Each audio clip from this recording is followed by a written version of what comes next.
Bueno, tenemos el post partido reciente de ellos. Es un equipo que ya nos demostró que si lo subestimás te castiga, ¿no?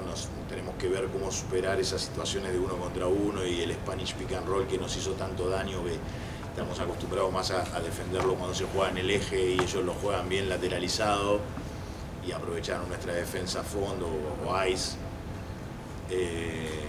Esto ya es muy técnico, pero digo, sacaron mucha ventaja de eso, nos bajaron la diferencia con ese juego táctico y de uno contra uno, y bueno, tenemos que ajustar eso y también ver qué fue lo que les hizo daño a ellos, con lo que le sacamos 20 puntos, ¿no? De alguna manera lo hicimos, pero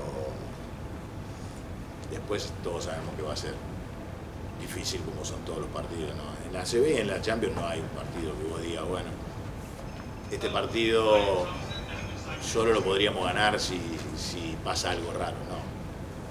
Son todos partidos difíciles y todos se pueden ganar y todos se pueden perder.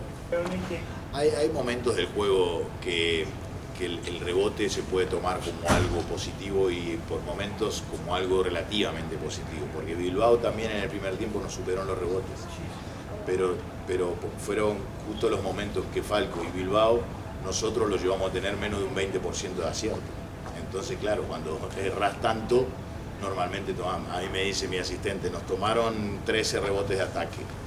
Y sí, pero los hicimos errar el 80% de los tiros, entonces es más común que te tomen rebotes de ataque, ¿sí? Entonces, yo no sé si tomar esto como un problema. Nosotros teníamos ese problema antes, hoy lo tenemos bastante acentuado. De hecho, incluso mejoramos nuestro toma de rebote ofensivo también.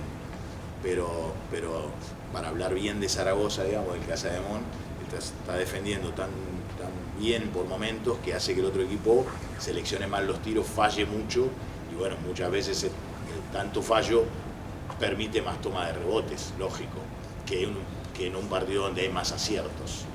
Entonces, pero sí son temas que tocamos permanentemente. También nosotros en los finales de posesión entramos mucho en cambios defensivos, entonces el 5 nuestro queda defendiendo a un guardia muy lejos del canasto y eso nos desprotege un poquito. Pero sí son temas a tratar de mejorar cada día.